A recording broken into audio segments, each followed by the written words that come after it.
The overall goal of this experiment is to monitor particles in 2 dimensions, both parallel and orthogonal to the symmetric axis of a plasmonic nanohole structure, and to quantitatively estimate the maximum trapping force of the system.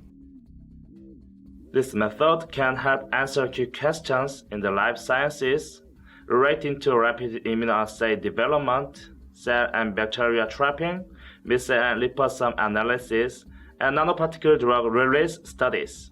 The main advantage of this technique is that it allows the monitoring of the particle motion in 2 dimensions, one in the laser beam axis and the other in the direction orthogonal to it.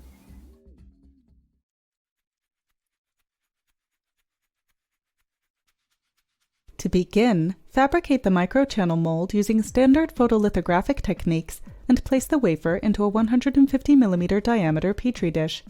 Then, mix 10 parts PDMS base with 1 part curing agent and stir the mixture for 2 minutes. Once combined, pour 100 milliliters of the PDMS mixture over the wafer. Place the petri dish into a vacuum chamber and pull a vacuum to remove any bubbles from the PDMS. Next, place the petri dish in an oven for 2 hours at 80 degrees Celsius to solidify the PDMS solution. Once cool, remove the dish from the oven and cut along the contours of the PDMS microchannel with a razor blade and detach it from the wafer.